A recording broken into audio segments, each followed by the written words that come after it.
Welcome back to Charge and Hater present Zoom the TBT as we finish up our first cut at the Bracketology. We are doing our last couple of regions for Bracketology, and we're starting in the great nation's capital, the Washington Regional. And already we mentioned the number one seed in this region, Team High, is bringing back some great players under the just a lot of Euro pros. It's going to be a really great squad. And number two, we've got the LA Cheaters out of the Drew League, a very strong team, Charge. What makes them a great team to watch? Casper Ware. Casper Ware. Love Casper Ware. Exciting player. He's going to put on a show this summer. Austin Day's over there. Really good supporting cast of former players. Gonzaga big man. Yeah, they're going to be a really solid squad out of the Drew League, and Casper Ware will put on a show. Absolutely. Now, what's really great about all these teams, too, is like you've got a lot of alumni teams, but I always like the cause teams. And our very first episode with a great cause team was Billy Clapper and Sideline Cancer. Very high-quality team. Yeah, and team very near and dear to me. I love what Sideline Cancer is doing, like you said, as a cause team. But I think what people sometimes think about a team playing for a cause discounts the amount of ability they have on their team. And their core is back with Abel and Creek, who are going to put up some really big numbers. But, talking with Billy, obviously they're looking for a team that wants to play together, teams that know their roles, that they know the players they're getting, what they're capable of, and they just have a real solid team. They're going to have their core back from last year with a possible of one or two additions. Had a huge upset over Wichita last year. Huge upset. That's just an amazing story, not only off the court but on the court, and so wish nothing but the best for Sideline Cancer. Yeah, a great story to root for. And on the court, they're still fire. Dangerous team. We'll do this one as a matchup. We got the Cassell Guardians out of Virginia Tech, and we got Team TSC. What do you see this matchup being?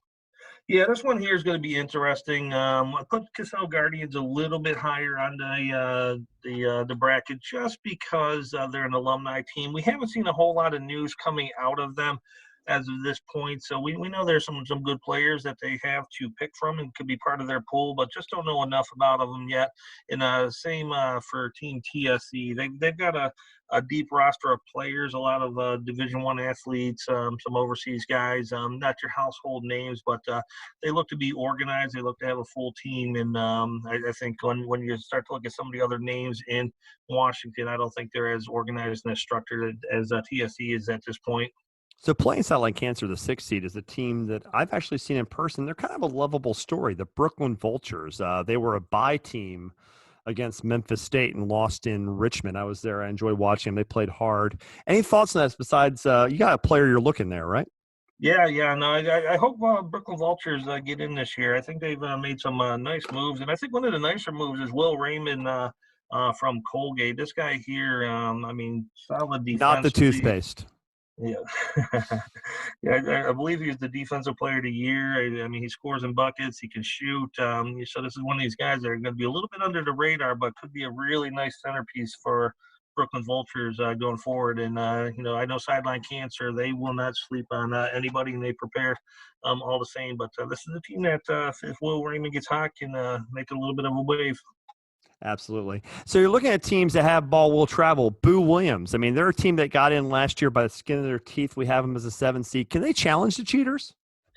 Yeah, I believe they can. Last year, I was really glad they got in. I actually had them a little bit outside of my bracketology last year, and then when I went back and looked at their team, I'm like, man, what was I doing? This team definitely should have been in the top 8. So this year, I was not going to leave them out. Unfortunately, roster a little bit light right now. Nothing really listed. So I think they got a good pedigree. I think they're going to have a good pool of players. They played Heinz tough last year, so I'm expecting them to show up and be a solid team once we start to see some of the players come into action. So this region was a little interesting. So we had our last team as HBCU Crew, and Joseph Garris, Legends, Life Through Hoops, Paris United being considered as well. And I can make my case on why the roster is still a little light, but I think the idea of uniting a bunch of historically black college players might be a really interesting concept to pull some really understated talent from the MEAC and the SWAC. What people don't understand about the SWAC and the MEAC and teams like that is that you got guys who are always taking those guarantee games. They start conference play at like 1-15, and they usually are battle hardened. So the idea of playing even up on a neutral floor must appeal to those guys. Do you have any thoughts on the concept?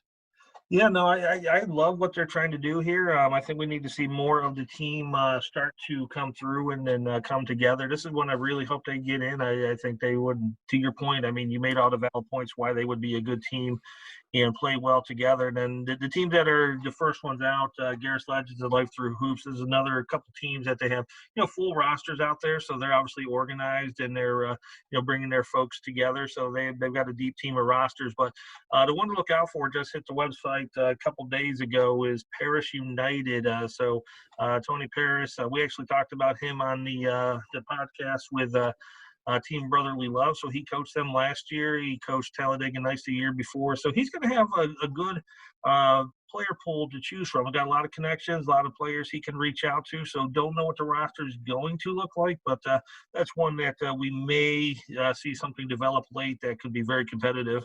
I will say, talking about this too, stay on the HBCU thing. I always find it interesting. Like one of the weirdest things you do as a basketball fan, as a college fan, is look at the standings after non-conference play starts and just go to ESPN and scroll down the MEAC, the MEAC, and the SWAC, the Southwestern Athletic Conference standings in January 1st. And first place is like 3-15 because they all have to take these games to get the funding. So they don't have the TV deals that the ACC or the Big Ten has. So you have these really talented guys who literally don't play a home game all of non-conference. They drive to someone else's gym. They take 80 grand. They play their butts off. They take a hard loss. They go home with a check. The idea of playing heads up against a team of Europros just strikes me as sort of fitting. Like, okay, the floor's even, the ball's rolled out.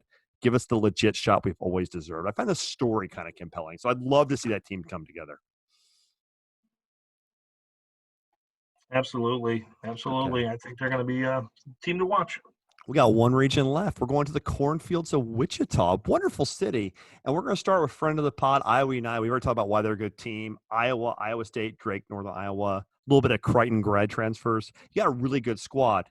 And number two, and a very good team in their own right, the host, the Aftershocks, the alumni of Wichita State. They're obviously a dangerous charge. What makes them so scary? Yeah, no, I think what we have here is them on their home court again. I think you actually had them as your number one seed. I did have them at number one. So. I mean, Iowa's really, really good. We had no problem blending those to make Iowa the one because, I mean, we both respect Iowa so much. They're a great squad. But I did have Aftershocks my number one. I see the line here. This was my hardest 1-2 pick. It really was.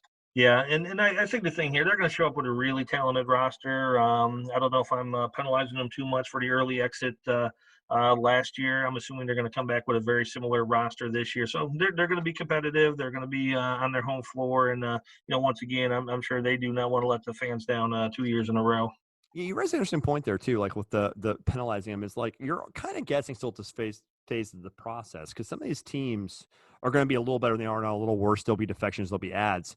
And having the quality of these teams already speaks to the region because right next to you have a new team, but oh my God, are they loaded? The Stillwater Stars, the alumni out of Oklahoma State. I mean, Charge, this team scares me. This is the lower seed, the non-1-2 that may scare me the most. These guys are going to be deadly. Yeah, no, they're ridiculously good, solid, true alumni team, and I think the only reason I put them at I had them at 2 overall. I had Aftershocks at 3, but they got Forte, they've got Brown looking to lead this team, and just a whole host of guys that can compete, and so this one here, with the lack of experience, I think that sets them a notch behind Iowa, but you look at all three of these teams. You can make a case for any three being on that top line. And it's funny because there is a division here. It does sort of drop off slightly after 3, but still the region's deep. The 4, 5, 6. These teams are still. This is still a very strong region, top to bottom. But any of these 3 top teams could make a credible case for the number 1. They're all extremely good. Hey, do you know when Phil Forte has range in the gym? When? As soon as he sees the basket. He can shoot from 180 feet. He is the scariest shooter I may have ever seen live. All right, friend of the pod, dangerous team. The boys from Team 23. We love these guys. They always come correct. They've been a Final Four team before. Rich history, OG team. Pretty good roster. What are we thinking here? Yeah, I think this is going to be the year that they show back up towards the top of the list and in that round of 16, in that round of 8. I mean, they made it to the finals. Early days of TBT in the past couple of years have been disappointing, but obviously Jordan Adams is the centerpiece of this team A for now. walking As is, bucket. A I walking mean, the bucket. guy's one of the most prolific scorers in TBT in his time playing, but I think they're going to have some player announcements coming up that may just blow some minds. So, even with just Jordan Adams and what I see on paper now, they're definitely a competitive team that's going to make some waves. But if they land the players that I'm hearing, it's game over. I think this team definitely goes a different direction in a good way. Definitely, definitely. We got some fresh blood coming in with Omaha's finest. This is a weird one to seed. And it's got a little interesting to seed at this point. The teams weren't as hard to pick, but the seeding got really interesting. Why we go here? We talked about this a little bit. Yeah, I think what they have is Tradeon Hollins. I got to see him quite a bit in the G League this year. Phenomenal player, great facilitator. I mean, tenacious on defense, and then you got the big man Justin Patton, so you get a nice big man out there. So those are great centerpieces to start with. I think they have some good supporting players in between, and if they can add a couple extra pieces that can support Hollins and Patton, I think this is a team that I don't know if they're going to quite reach the level of Stillwater or Aftershocks or Iowa, but this is a team you're not going to want to come across early in TBT. That's going to be a really, really dangerous 4 or 5 team. In fact, because the teams are so good, the one seed in this region might be very thankful they got to beat each other up a little, so they have to face them at full strength maybe the next day. And the 60 got another new team, Team Emmett, which is a really interesting story. Do you want to elaborate a little bit, Charge? Yeah, this one here, obviously playing in honor of Andre Emmett. So 2 teams this year. Team Emmett and Super Crew is honoring Team Emmett. And this one has a lot of nice experience. So you got Donald Sloan, who we saw with Eberline in the past, just Bucket really getter. put up some crazy numbers with Eberline. Willie Warren is with these guys. They're a little bit on the older side. They have Eric Neal, who I really, really like as a good young player to Former complement. Golden Eagles player, right? Yeah, so Yeah. great compliment to those guys. So a lot of the supported cast is on the older side, so I do have a little concern there. But they do have some household names, and they're going to be solid. Don't be ageist, Charge. We're both older than half the people, Oh, most of the people when I playing. say these guys are older, they don't come close to my age. But We're going to the old folks' home at basketball, the end of this. your 30s, you're not ancient, but Good never time to mind. mention. Who's 88. Good time to mention our sponsor, the Dunk Camp. If you want to get more explosiveness, go to the the Dunk Camp to try to get your legs back in your 40s. I've gone. It helps a lot, actually. Bottom of the brackets left for teams that really performed in the past and are known quantities, and they're going to show up and compete, which brings us to the Fort Hood Wounded Warriors at number 7. A long-time tournament team. What can the Aftershocks expect to face in that game? Yeah, Fort Wood, I can't speak. Fort Hood Wounded Warriors is one of these teams. They've been around the TBT a long time. They're going to be reliable. They crushed Utah Valor in a play-in game a couple years back. They played ALS Tough that same year. They played Marquette last year, which obviously ended up being one of the top teams. But much like the name of their team, a lot of honor they play with, a lot of fight on their team, and this is once again one of those teams that. Come out every year. They're usually going to be on one of those seeds towards the bottom of the bracket, but you can't sleep on them. They're going to come out and give you their best. Okay, and actually, we're at team number 64, the last team in. So what do you think is interesting if you're playing in Wichita? Wouldn't you want a team that can make it there? Yeah, absolutely. So it's almost as if a team that could drive there, like the Wichita Wizards, would be a great team to put in, right? Yeah, no. So this is another one of these ones, and Billy Clapper had some kind words to say about them in the Zoomcast. But they're local minor league basketball association members. They're I believe they were undefeated last year. I don't think this year's season got kicked off for them. But follow them on social media. Once again, another well-organized team. I don't know a lot of the players; they're not household names, but these are guys that have probably played 40, 50 games together over the past 2 or 3 years, and you don't want to take your eye off of them because they will show up and surprise you, especially at home in Wichita. Plus, they might bring their fans out because the thing is, a minor league team that has fans. Next thing you walk in, there's a bunch of fans. You're like, where'd these people come from? You're playing hard. I want to talk a little bit about the advantage. I love the concept. All of my teams that are blended are interesting, and I think people don't get what an interesting thin NAIA basketball is. I do want to directly talk about the story of the advantage. As a Memphis fan, some of you will remember back in the day, a guy named Jimmy Snap Hunter who played for Memphis, and he was one of the most prolific, crazy scorers I've ever seen at Memphis. And we got him through NAIA, who I think went to like Life College or something. And there's some really good ball players who at that level, for whatever reason, grades or just like this close to home. And casting that wide of a net, they're a team that you're not going to know any of the guys. You're not going to scout them. You're not going to have tape on them. And they're going to come and they're going to run you out of the gym. So this is one of those teams that did not make the tournament in our brackets. They're not in yet. But like, I hope, and I think Iowa United doesn't want to play them because the thing is, like, these guys are the kind of guys, there's nothing to lose, and there's a narrative behind it, and they're dangerous as all living hell. So, like, I don't have them in yet, but if they get in, all bets are off. They might be the team that isn't in the tournament, but might be the most dangerous of the teams not in there due to the fact they got nothing but chips on their shoulder.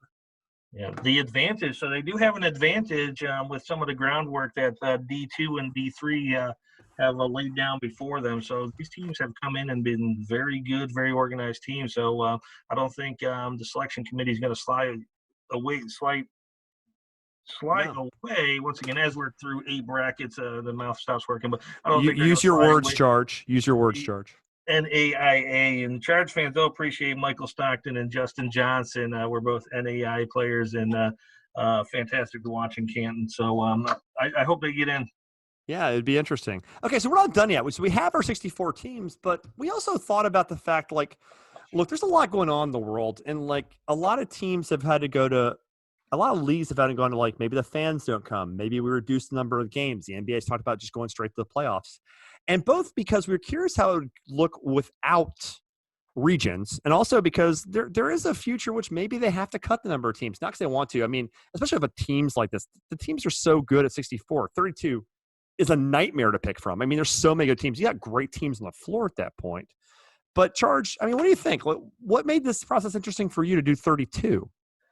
Yeah, no, it was an interesting process. And the one thing, just so you guys know, when you see the upcoming slides, any of the new arriving teams, we did not slide them into the Power 32. So some of the teams that we talked about, like the Heart Fires of the world and the Overseas Elite, that still plays into it. But when you take the regions out and just go to straight seeding, it is amazing how deep this tournament is from 1 through 40. So we're going to show you 40 picks once we get through to last in, last out. And that was the thing that really stood out, is how good and how deep these are and how little separation there is, especially when you get into the 20s and 30s. It's like sitting there on the selection committee, I don't know how you're going to differentiate from one team to the other.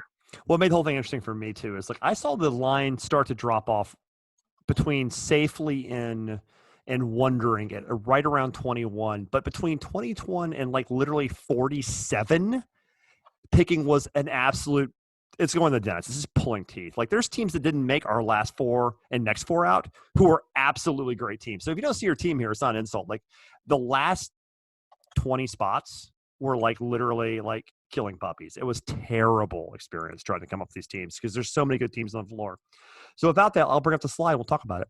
So these are our top 32. This is the top 16. So these are the teams that are your contenders. These are the teams that are the favorites to win the whole thing. And also gives you an idea of our ultimate seed line. So for example, at Florida TNT, we both has a 1 seed, but we had them below 2 seeds of Eberline and Team LS, even though they're a 1 seed.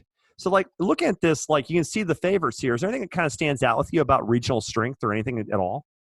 Yeah, so the one thing, like you said, we got Florida TNT down at 10, and when I got to my 32, I definitely weighed in a lot heavier the watchability of the team. Even though Florida TNT has some amazing names on it, like Blakeney and Purcell, and some of their overseas guys. At the end of the day, yeah, it's about Karma's crew, Mayheim's Army and people of that ilk. But I mean, when you read through these teams, I don't think anybody would bat an eye as far as who's up there from a 1 through 16 perspective. Most of these teams have been in the TBT before. The folks who are the newcomers, like the Washingtons of the world, the Stillwater Stars, we've reviewed their teams and just absolutely loaded. So that was the big thing that stuck out when I got through the first 16. And let's be clear, like any of these teams we're going to show you could walk out with the money, but these are the teams we almost expect to walk out with the checks. Like these are the teams we expected to be taking bags of cash to the bank right out of Dayton. These are the teams that can walk out with that money.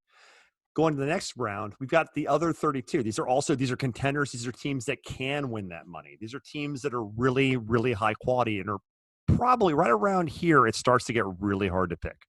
Right around that Gale Nation, Tampa 2020 line. And you can see right there, it talks about the depth of the field. I had them as a 1 in the region. We both put them closer to the 20 line in a 32 pick. You see them coming in slow right there at last team. We're having prime time on soon. They're our team 32 right now. I mean, this is a deep, deep, deep tournament. I mean, look at the names on this roster, and I think what we'll see is once the TBT is able to determine what TBT 2020 looks like going forward, how many teams are going to be in, how many regions, things of that nature. I know John's spoken on, some publications, and so everything's still up for review, and nothing's public at this point. But what gets really interesting is, a lot of these new alumni teams that are in here, the Menzamaki, the Illinois teams, Big X. These are all teams that can easily move up into the top 16 based on watchability. So that's something to watch for.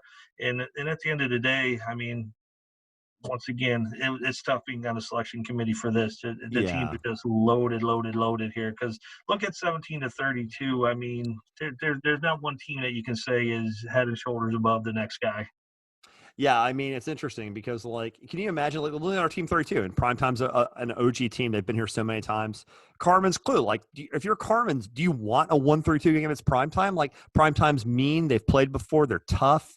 Carmen won before. They might be a little soft. They might come up to sleep in their eyes, not being quite ready. Do you want that game?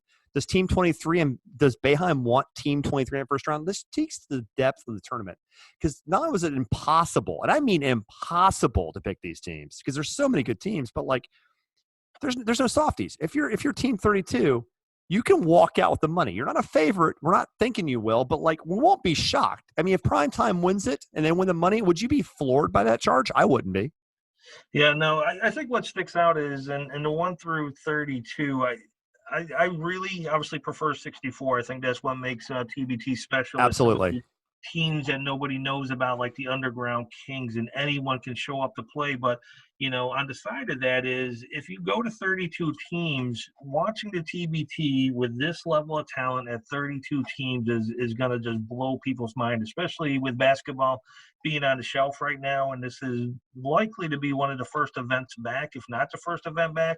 To see this list of 32 teams on ESPN is going to blow people's minds with how good the talent is in TBT and how special TBT is. Yeah, it really speaks to the depth of this. Just how great these teams can be.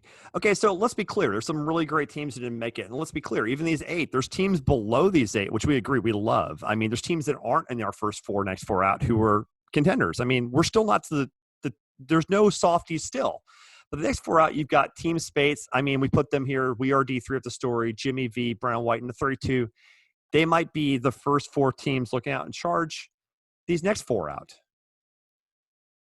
Yeah, I mean, the story remains the same. I mean, once you and we didn't publish, but there's probably another 8 or so past here that you Absolutely. like you guys heard me go about Underground Kings a couple times right now, and how do they not get into the top 40-ish? The bottom half of Las Vegas is really. I mean, where's Kimchi? Where they should be here, they're not.